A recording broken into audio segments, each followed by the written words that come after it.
the Ticats Audio Network. This is the CFL This Week with Bubba O-Neil. Welcome to this edition of the CFL This Week, where we discuss the top topic, Canadian Football League. Yet another crazy week has gone by, started with an unbelievable blowout in Toronto as they defeat the Red Blacks, and then ends with two nail-biters on Thanksgiving Day Monday. An outstanding cast of characters have joined me as always. We'll start with Steve Milton, the fine Hall of Fame writer for the Hamilton Spectator. Don Landry has covered the league for years. The Argonauts with CFL.ca on the Fan, should still be on the Fan, but I'll get into that another day. And hey, Bob Marjonavich has joined us. He is the voice of the BC Lions on AM 730. He is our West Coast connection. Guys, let's get right into it. Don, I'll start with you on this because I know you were very, very close with the Argonauts at one time. At the beginning of the season, they were picking up players, signing free agents. I think there was a big kind of joke around the Canadian Football League of what kind of team are they putting together right now? Well, lo and behold, they are now 6-4, the top team in the Canadian football, at least in the East in the Canadian Football League. Did we underrate this team? Some may have. I don't think most people did, Bubba, but I do think that most people thought it would take a while for them to kind of put it all together because of the quality of players they were pulling in and adding to their vast collection. These were mostly established stars who had proven themselves in the league. So I think the only question really on most people's minds would have been, can these guys who've come from other places where they fit in well and help lead their teams, can they come together and congeal as one single unit? I thought personally at the beginning of the season that they would eventually, but maybe it would be a bit too late for them to really be considered a contender. So maybe things are coming together a little bit earlier than that. But I think because of the quality of the talent that they had put together, that most people looked at the Argos as a team you should probably watch out for in October, November. I'm going to say that we underestimated them. Yeah, underestimated them for this reason. Toronto, 50 years, right? In terms of, I think a lot of us saw an airlift type of situation and just put the same kind of template on it as before. I agree exactly with Donnie on that one, that we thought maybe in a shortened season, I didn't know if they'd have enough time. I thought they might run out of real estate. And then when they started getting all of the injuries, and it looked pandemic related, people off for a year and getting it. I mean, look who's not playing still for them. I mean, basically their linebacking core. And I thought that, well, I definitely underestimated them. And I think Ryan Dinwiddie hit on this point yesterday after the game when he said, we're coming together, we're starting to believe in ourselves. And I thought that was what they might be lacking and take too long to get to. And if they ever would be, I thought there come some points where they might fall apart. They had plenty of chances to fall apart in a couple of games already this year, and they didn't. Well, I think when you look at it, for me, it's about the trigger man. It's a quarterback-driven league. We always talk about that with the CFL. And when you look at McLeod, Bethel, Thompson, I mean, I'm looking at other quarterbacks in the league, guys, and I got him pegged 6th, 7th. I mean, he's not one of those top-tier quarterbacks in the league. And I think for me personally, when I look at the Argos, that's what kind of really holds me back from jumping on board with this team and saying perhaps they're a Grey Cup contender. I saw a graphic the other night. I mean, he was 4-0 against Ottawa, and against the rest of the league as a starter, the record wasn't that good. So in terms of underestimating the Argos, yeah, maybe. I mean, you have to look at their record and see what they're doing. And I just look at this team and I see a great collection of talent. The kid that I love on that team, guys, is DJ Foster. I just think he brings a great element to that team. And yeah, you're right. They have a lot of injuries, but they do have a lot of talent. My biggest concern with that team moving forward, can the trigger man get it done when it matters most? Don, and this team, not only did they bring in all these players, airlift, as we said, with some of these players, it's a brand new coaching staff as well, too. Yeah. They seemingly have got things going together.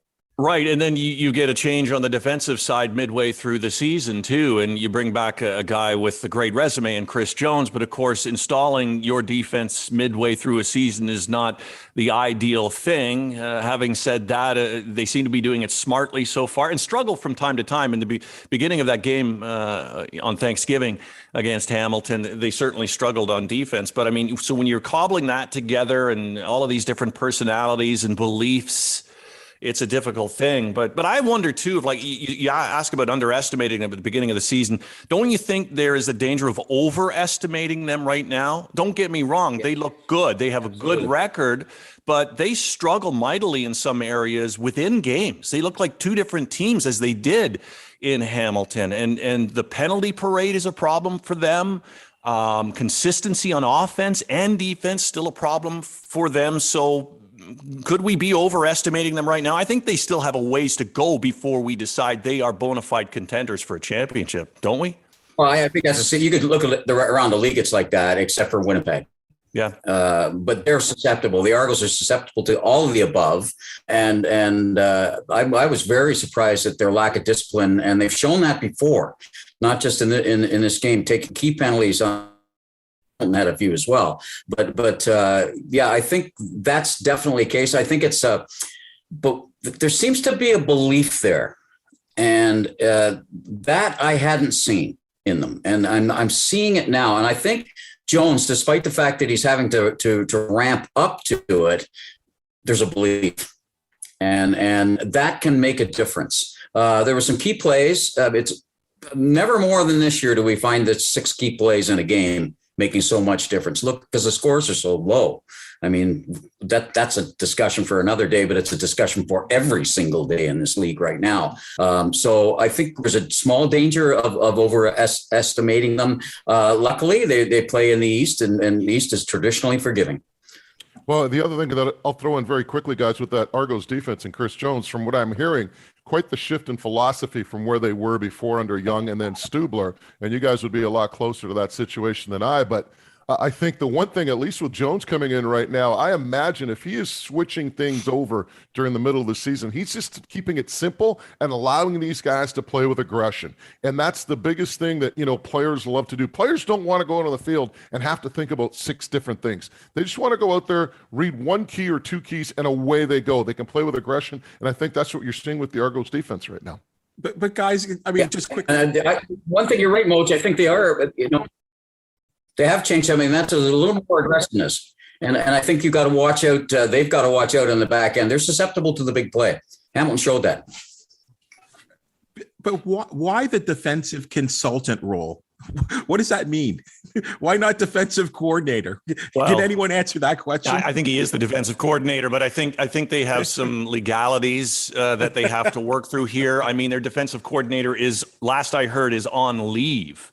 So perhaps for those reasons, you can't say, here's our defensive coordinator. We have one, but we just can't use him right now. So Chris comes in to consult with us.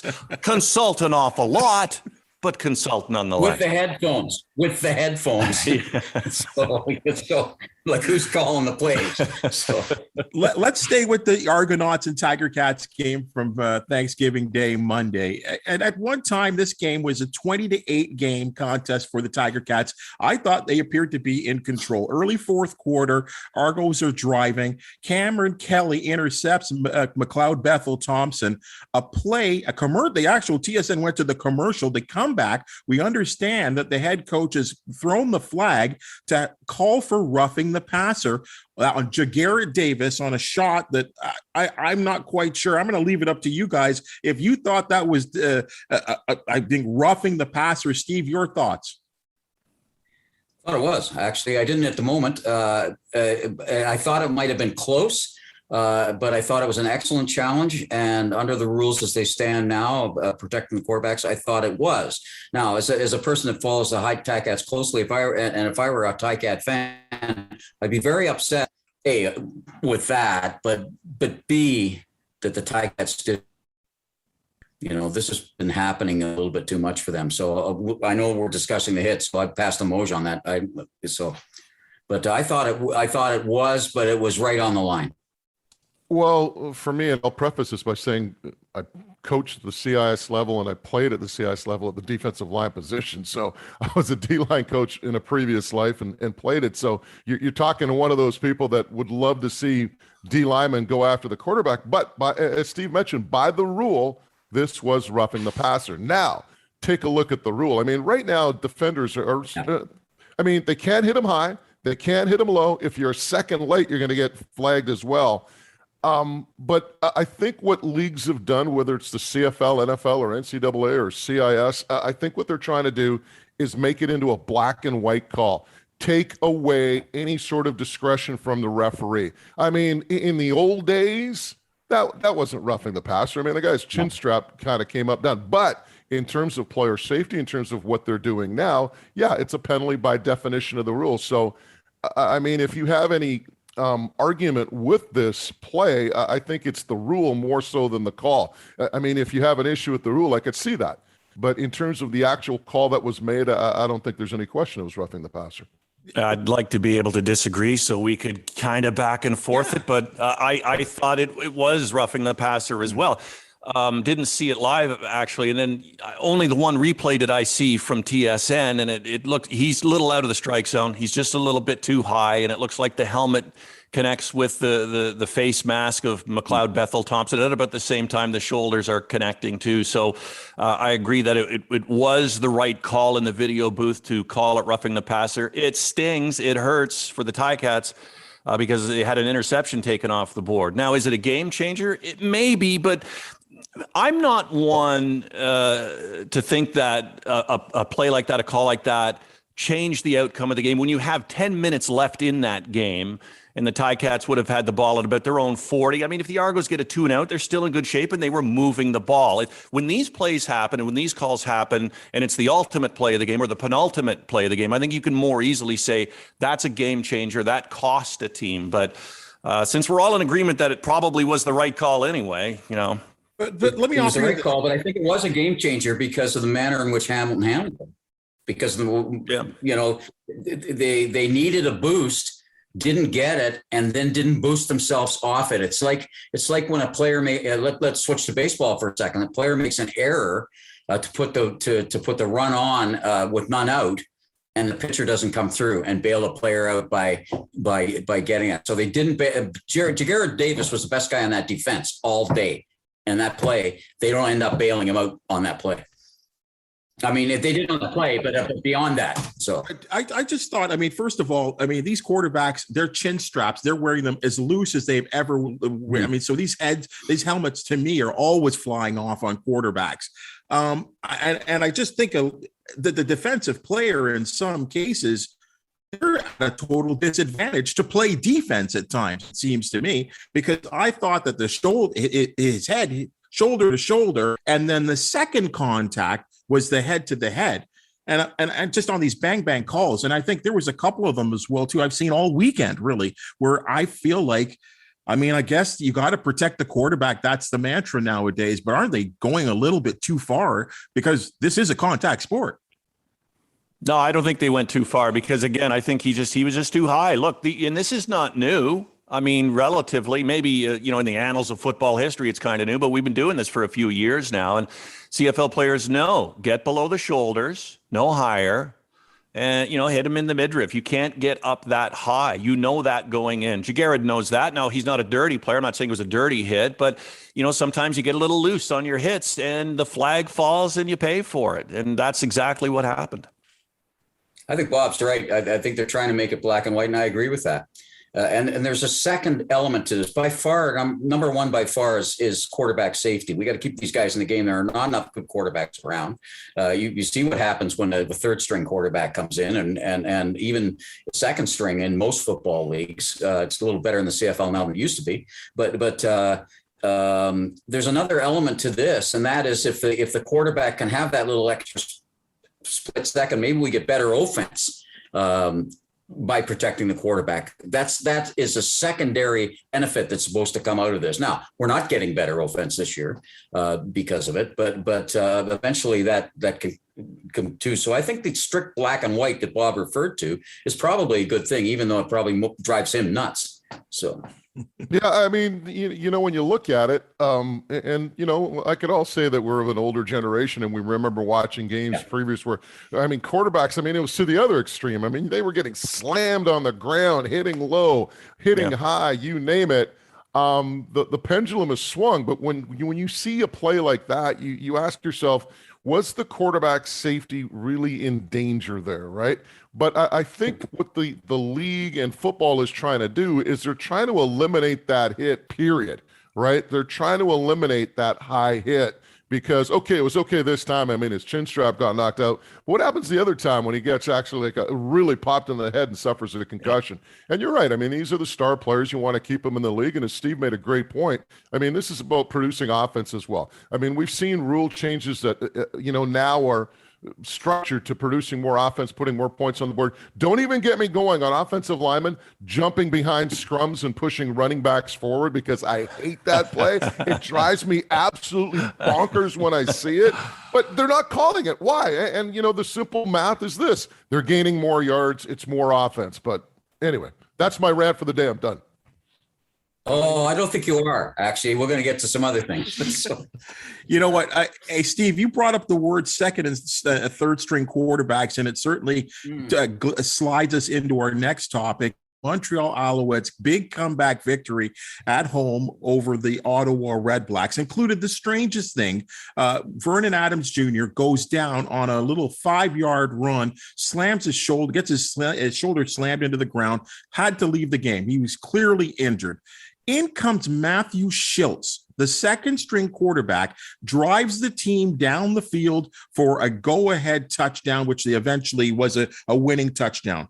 Also in that game, William Stanback, nowhere to be found, injured, and in comes a rookie by the name of Cameron Artis-Payne, rushes 122 yards for 122 yards in this game.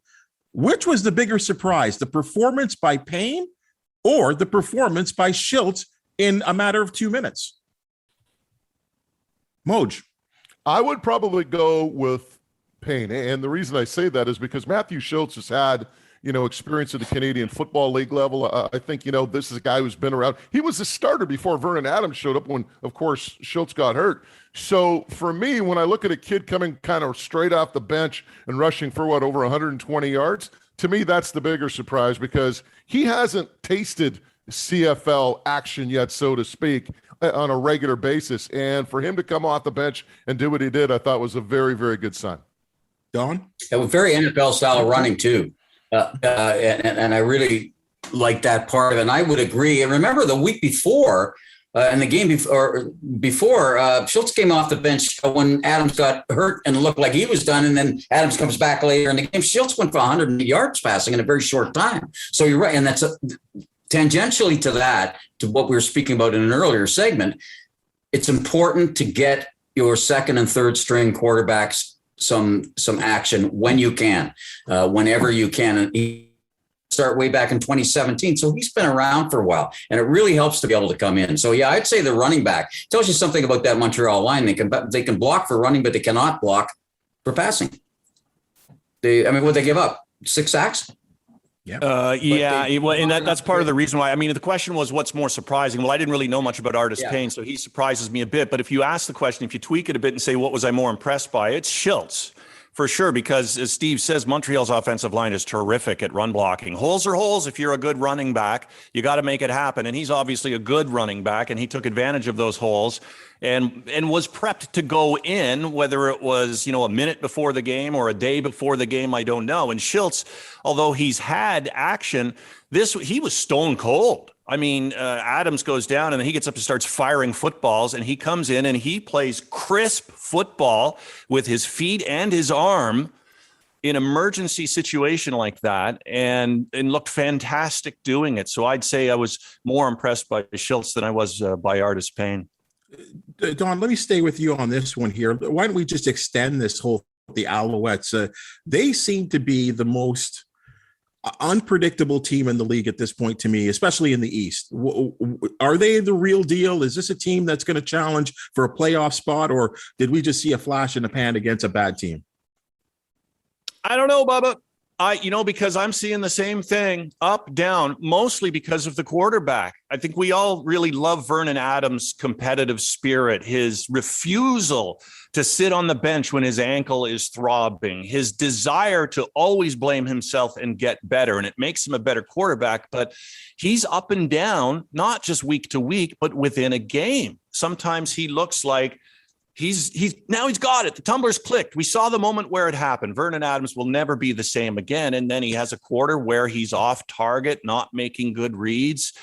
It starts and ends with him when it comes to the inconsistency, as far as I'm concerned, with Montreal on offense. And boy, if he could ever get consistent at, never mind his top level, just at a very good Vernon Adams level, that'd be something. But my jury's still out on the Alouettes. I'm not sure what to expect over the last few weeks. Well, I think the league needs. Go ahead, Moj. Sorry, no, you go ahead. I was going to say the league needs them to be good, and just as they do in BC, they need BC to be good. And I don't know if it'll make a difference if the Argos are good. So, the one thing though, when I think of Montreal, is this, and I know we touched on this previously, is the fact this is a team that kills itself with penalties half the time. Turnovers, just bad plays at bad times. Now, when I look at that team and I think of Vernon Adams, I think of a young, dynamic quarterback who has a very high ceiling. But the problem is Don pointed out, there's such inconsistency, not only from game to game, but within a game. So when I look at the Alouettes and I look at this team and I go, they can be really good, and yet they can be really bad. But doesn't that really define a football team, is consistency, being able to go out there and do it over and over and over? And right now, Montreal has yet to attain that level or that status because of the inconsistency from game to game.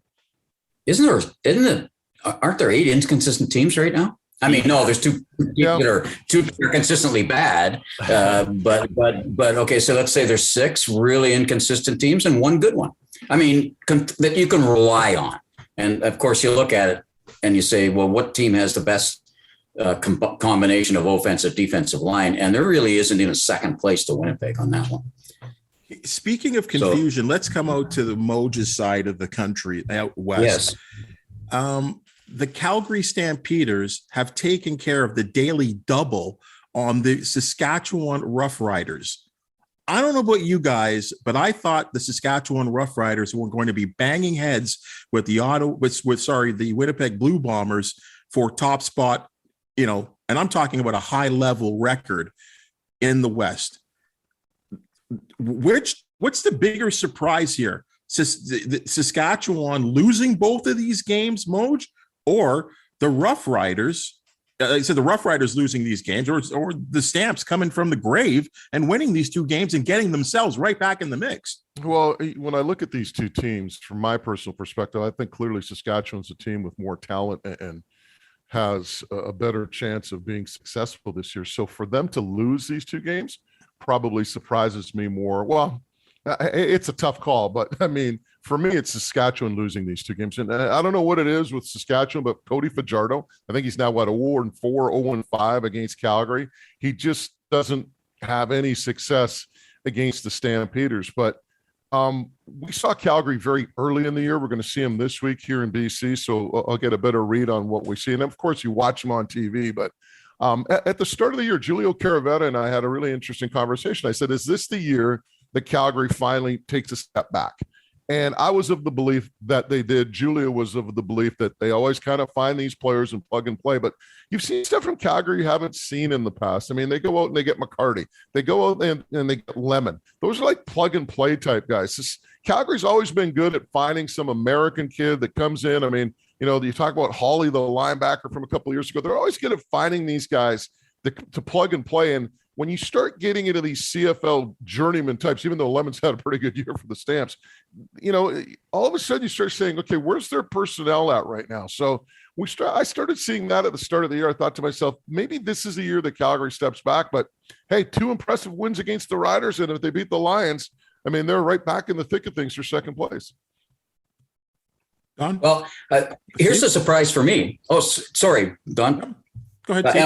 I'll make it short. The surprise for me is that they won 2 games. Calgary won 2 games. What they total? 45 points in those 2 games. That's a surprise for me. And I think that's what you're relating to. And it might be just against their quarterback's inability to play against them or something like that. But that's the surprise for me, that it didn't take many points to beat them, because Bo's been inconsistent too. He's had those great first, and there was a good drive at the end. But really, I think on both of those games, Calgary kind of won it with 14 points or 15 points in the first quarter each time. I mean, that was eventually what made the difference, even though it came down to the end to Verdes at the end. So I just think I don't think that I wouldn't have predicted that if you had 20 and 23 points, you're gonna win either game. Yeah, so I might be a little bit more surprised that Saskatchewan lost 2 in a row rather than Calgary winning 2 in a row. But a couple of things that have really struck me about the Stampeders is, while the defense is playing so very well, Jameer Thurman. I know people know he's a great player, but is it possible he's still a little bit underrated? He is just so good for the Stampeders in that linebacking core, and he's such a team leader. And I think it kind of starts and ends with him in some ways. At least when it comes to the personality of that Calgary defense. And here's another thing that I was thinking: is this not maybe Dave Dickinson's best head coaching job so far this season?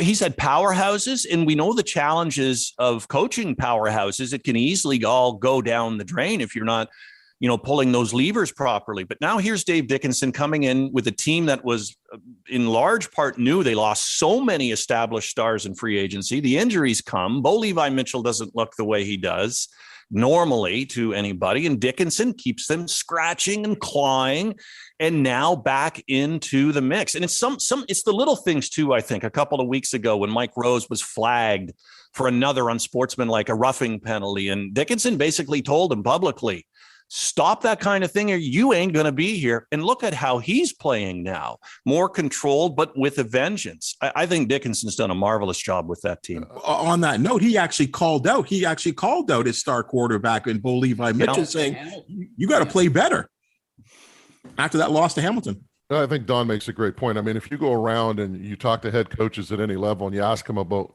what coaching jobs do you remember? What seasons do you remember as perhaps your best work?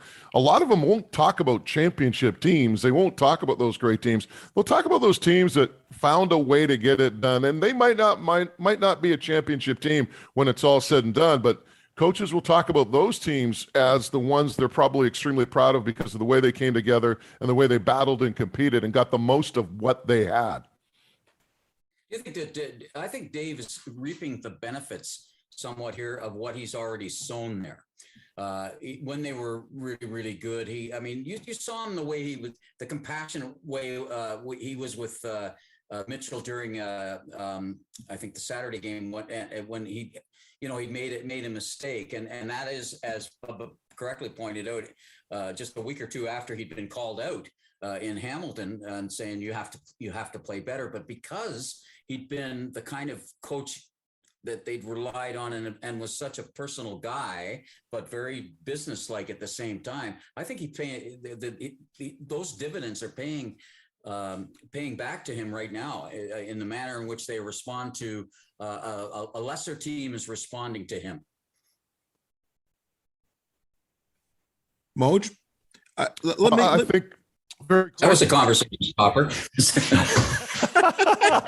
Yeah, nobody could add to it, Steve. It's just like the perfect comment. What are we supposed to do?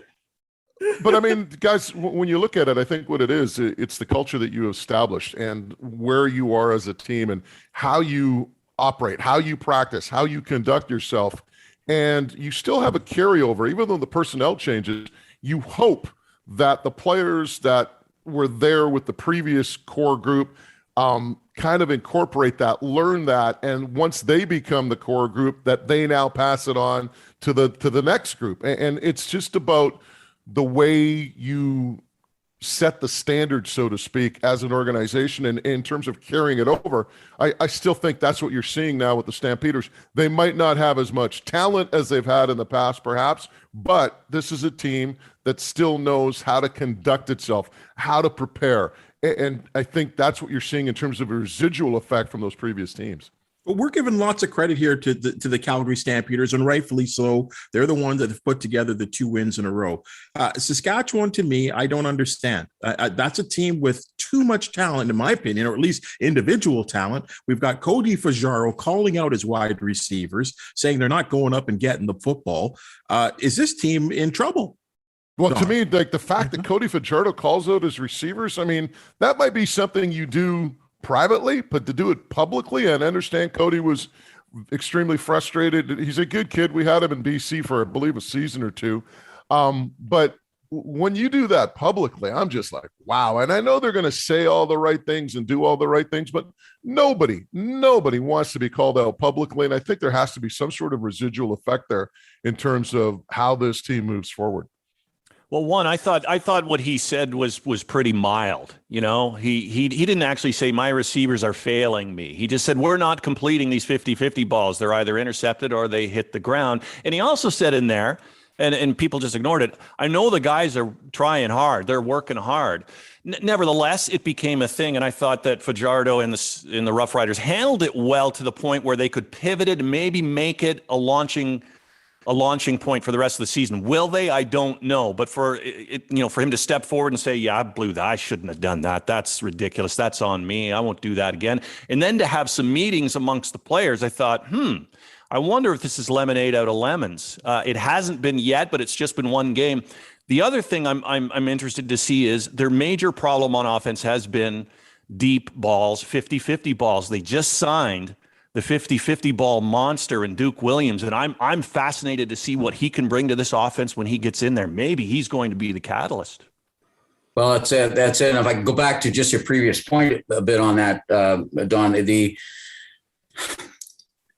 he calls out somebody in most markets, but you call out somebody in Winnipeg and Saskatchewan, something different happens there. And there's because of the symbiotic relationship between that can happen, and it can affect that team.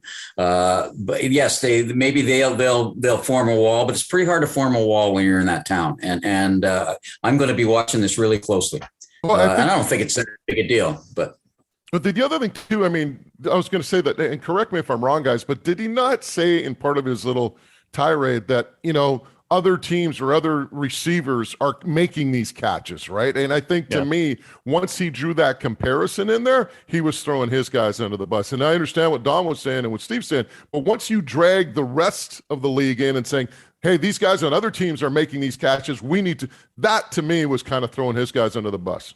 Yeah, that's true. And I think most teams and fans want their quarterbacks to say, on me, on me, on me. No, I mean, he could fire a dart 15 yards right into the hands of a receiver and it's dropped. And he could say, well, no, I could have targeted that a little better. That's what you expect from your quarterback. Yeah, it happened in Hamilton early in the year that the jump ball situation, but the source of the criticism was the coach, who should be the one saying it, and he didn't call out specific players, but he called out jump ball situations on both sides of the ball. At the time, he was referring to defense, and then the media here were talking about the offense not winning, but didn't come from the quarterbacks, and that's a big difference.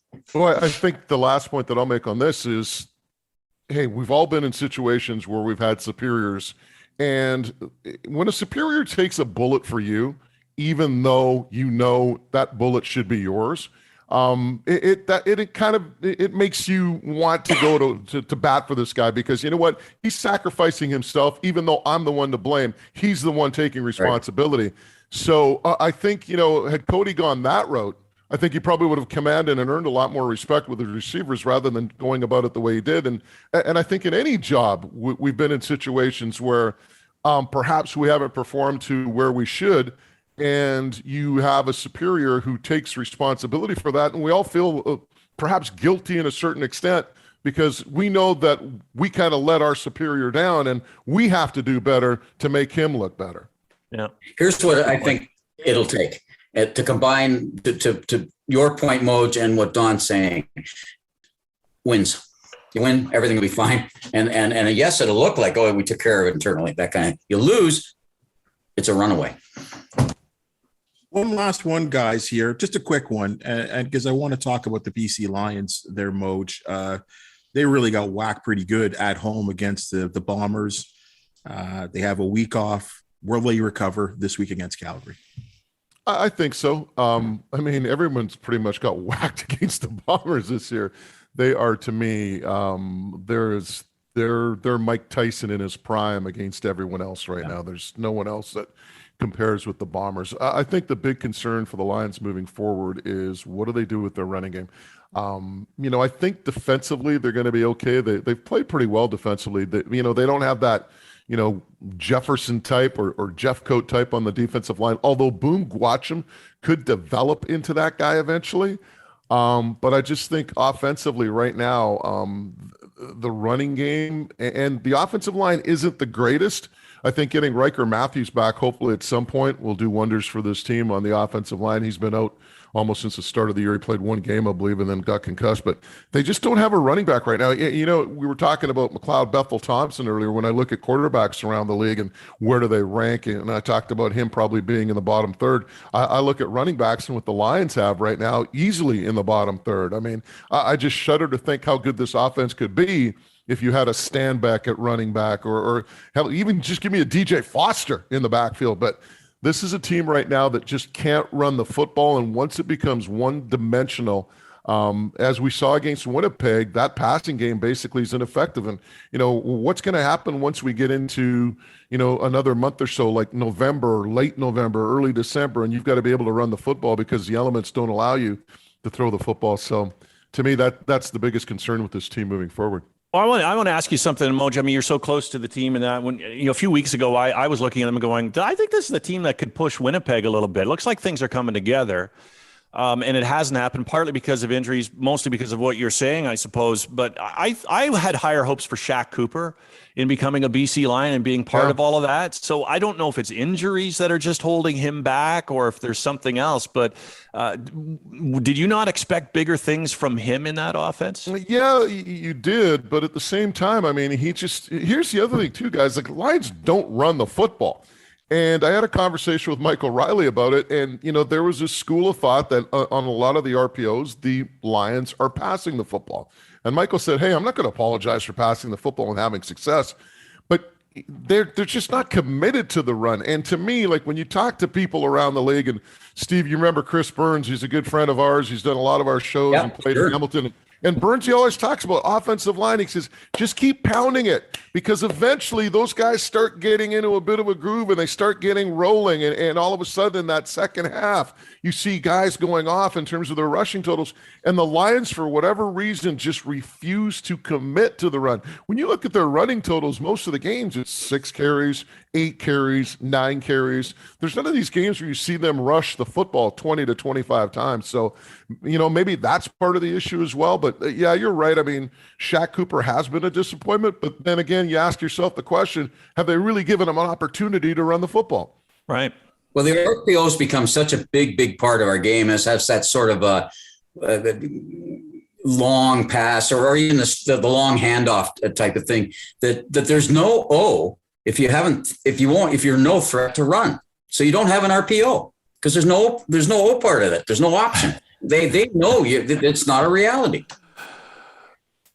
Well, I think one more thing that I'll throw into the mix. I mean, Lucky Whitehead, I don't know how many yards he has on those jet sweeps, but technically they're passes, which I had a great conversation with Michael on that one. I'm like, how can you even count that as a pass? I mean, it's like you stick your arm out and the guy comes underneath and he rushes for it's a run. You're handing it up. But, oh, no, the ball's going forward. And you know what Riley's response was? Well, I had to be accurate there. Come on, give me a break. Well, let me jump on that further, just generally speaking. I think when a quarterback throws an interception, the return yards ought to be subtracted from his yardage total. Wow. Ooh. Oh, harsh, I know, but come on, fair. Yeah, there's a lot of CFL agents that wouldn't be too happy with you out there, Don. No. To me, I mean, yeah, maybe they've got something out of that. Got to watch for that. I've talked to somebody within the Lions is this Quadri Henderson they just signed to the practice roster. He's an outstanding returner. I believe he had 7 return touchdowns at the University of Pittsburgh. He's a Pitt Panther product, and that's a school record, all-time record. So maybe he's a guy who can inject a little life into the Lions special teams now with no Lucky Whitehead. That's the inside scoop from our man, Bob Marjonavich, the sound of the BC Lions on AM 730. Hey, Moj, Don Landry, Steve Milton, all Hall of Famers, in my opinion. Fantastic conversation. Love talking about the league. Great job for all three of you. Folks, if you love this kind of conversation about the Canadian Football League, please join us every Monday on the Ticats Audio Network and wherever you're picking up your favorite podcast, we are available. And if you are watching on YouTube, hey, like and subscribe. Do it because you love talking about the Canadian Football League. This is the CFL This Week. I'm your host, Clint Bubba O-Neil. Thanks for joining us, and we appreciate your viewership and listenership. See you next week. The CFL This Week with Bubba O-Neil. Subscribe, like, and get the deepest takes on Canada's game every Monday.